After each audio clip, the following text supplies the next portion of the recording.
दोस्तों नमस्ते।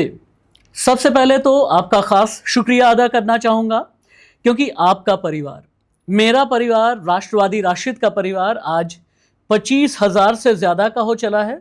ये आपका परिवार है, आपका अपनापन है और आपकी इज्जत है कि इस चैनल पर टोटल व्यूअरशिप आज की तारीख में आपने 55 लाख से ज़्यादा दे दी है। इतने प्यार के लिए, अपना बनाने के लिए बहुत बहुत शुक्रिया दोस्तों। काम बहुत करना है, आपका भरोसा, आपका विश्वास बना रहे। इसी के साथ आज के इस एपिसोड की मैं शुरुआत करता हूं। और हाँ, मैं शुक्रिया अदा करना चाहूंगा इस मंच पर आए हर उस गेस्ट का जिन्होंने आपके सवालों के जवाब आपके अंदाज में और आपके मन मुताबिक और कई बार आपके मन के खिलाफ भी दिए हैं। लेकिन जानते हैं, इस मंच पर कुछ गेस्ट ऐसे आए जिन्होंने अपने ग्रेस से, जिन्होंने अपनी विश्वसनीयता से, जिन्होंने अपने उस अंदाज से या यूं कहें उस रिश्ते के साथ में आपको और हमें अपना बनाया जिसे हम कहते हैं ज्योतिष विद्या।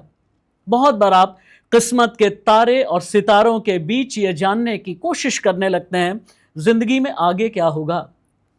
365 दिन, और हम हिंदुस्तानी इतने प्यारे, इतने मासूम होते हैं कि 365 दिन में पर्व, त्योहार, तीज, चंद्र ग्रहण, सूर्य ग्रहण सब कुछ तो होता है। तो एक बार फिर से मैं खास शुक्रिया अदा करना चाहूंगा उस शख्सियत का जिनका नाम है डॉक्टर वाई राखी, जिन्होंने लाखों नहीं बल्कि करोड़ों के लोगों के दिल में अपनी विश्वसनीयता की वजह से आज एक अलग मकाम हासिल किया है, जिनके नाम के आगे पीछे हम जैसे पॉडकास्टर को बहुत विशेषण लगाने की जरूरत नहीं होती। डॉक्टर वाई राखी एक बार फिर से मेरे पॉडकास्ट में। थैंक यू सो मच राखी जी। कैसे हैं आप? मैं बहुत अच्छा हूं और आपको देखने के बाद, आपके साथ पॉडकास्ट शुरू करने के बाद में और भी ज्यादा अच्छा हूं। और अच्छे लग भी रहे हैं, आज आप बहुत हैंडसम लग रहे हैं। थैंक यू सो मच जी।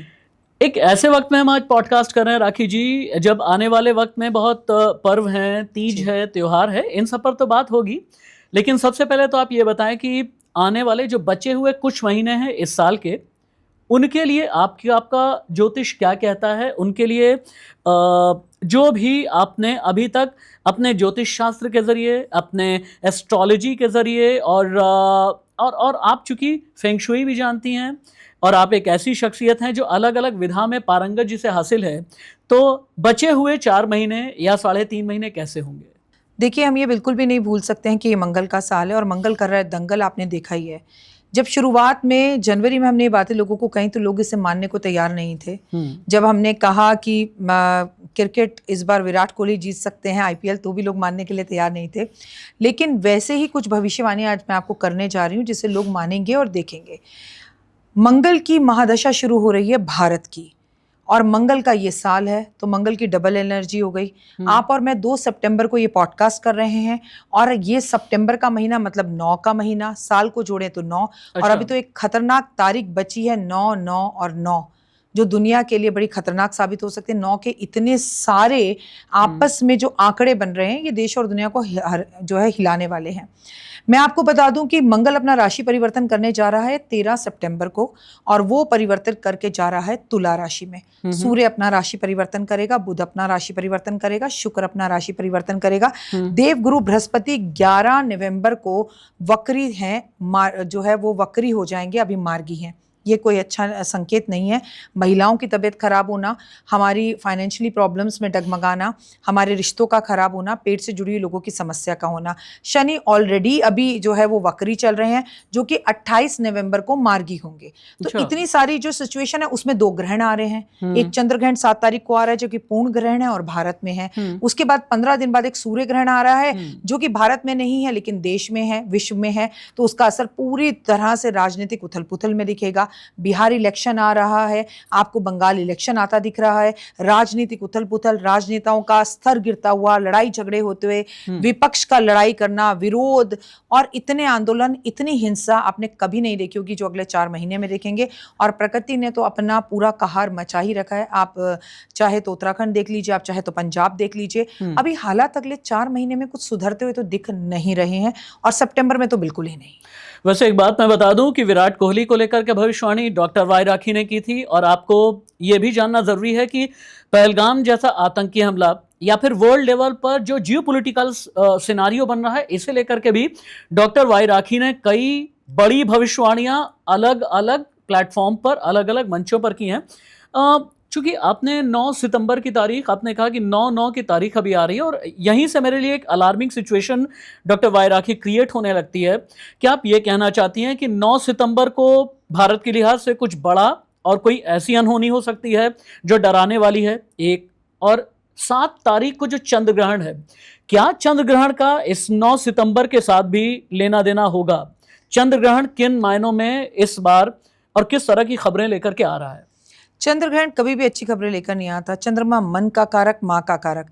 पहले तो घर में बैठी माँ की तबीयत का ध्यान रखें। हम देश की किसी प्रतिष्ठित बड़ी महिला को खो सकते हैं। और देश से जब आपने बात की, क्या भारत क्यों, भारत क्यों? चंद्र ग्रहण कोई चंद्रमा खाली मेरा या आपका थोड़ी है, या चंद्रमा केवल भारत में दिखता है, अमेरिका में नहीं दिखता है। तो चंद्र ग्रहण की जब बात होती है तो मैं पूरे विश्व की बात करती हूँ। जब चंद्र ग्रहण की बात होती है तो पानी से जुड़ी आपदा आती है। आप बिल्कुल सिंधु नदी के इस आपात को, इस परेशानी को बिल्कुल ना भूलें। हो सकता है हमारे पाकिस्तान के साथ फिर से युद्ध हो और हमारी सिंधु नदी को लेकर फिर से परेशानियां, गर्मा गर्मी शुरू हो जाए, जो कि युद्ध तो 4 महीने में या कोई ना कोई गर्मा गर्मी पाकिस्तान से हिंदुस्तान की दोबारा होती दिख रही है। लेकिन वार्षिक स्तर पर भी, अगर विश्व के स्तर पर भी देखा जाए तो स्थितियां और देशों के लिए भी अच्छी नहीं है। जहां जहां ये ग्रहण है, जैसे अमेरिका में, एशिया में, वहां पर भी स्थितियां अच्छी नहीं है। इसका ग्रहण का असर शेयर मार्केट पे दिखेगा, लोगों के मनोबल पर दिखेगा, लोगों के रिश्ते टूटने पर दिखेगा। मैंने अभी आपसे कहा मंगल की दशा शुरू हो रही है, तो वो तो युद्ध कराएगा ही कराएगा, और भी युद्ध में लोग पार्टिसिपेट करेंगे।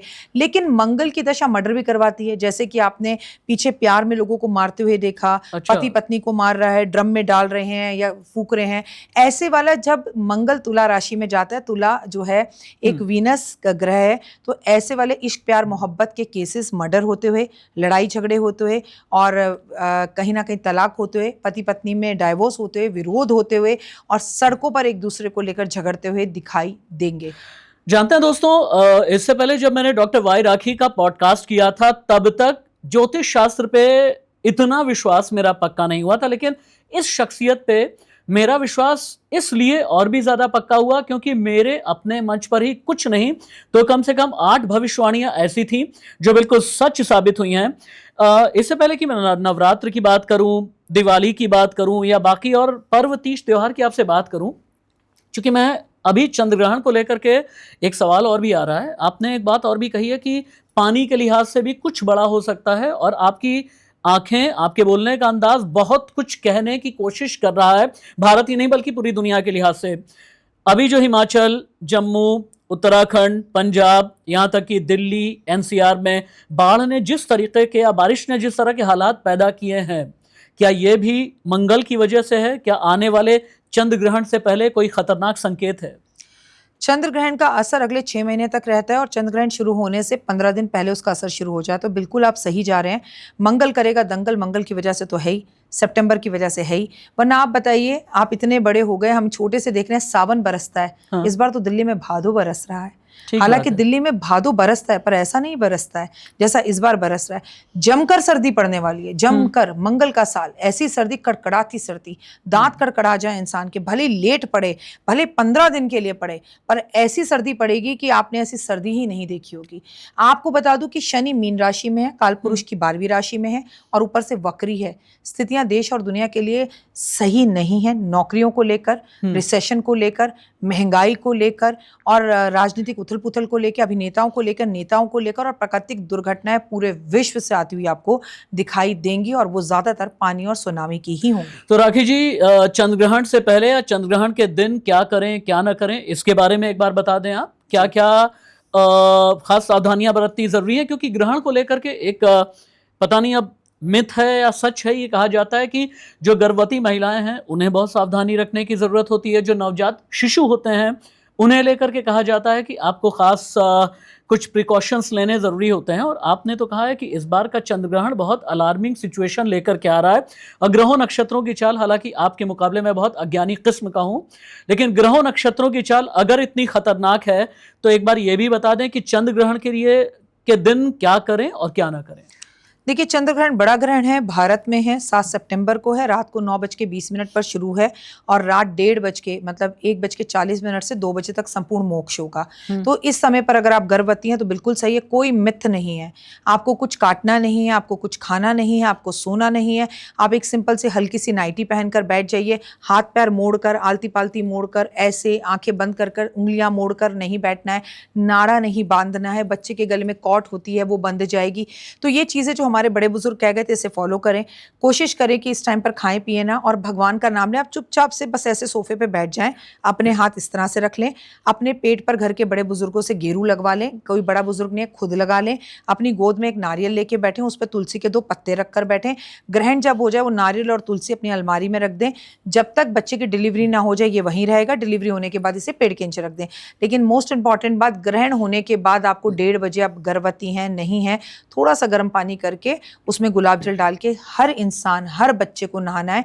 छोटे बच्चों पर एप्लीकेबल नहीं है, बीमार पर एप्लीकेबल नहीं है, बूढ़े व्यक्ति पर एप्लीकेबल नहीं है। बाकी अगर आप स्वस्थ हैं तो ये ज़रूर करें और ग्रहण के टाइम पर चावल का दान ज़रूर करें, ये सबको करना है।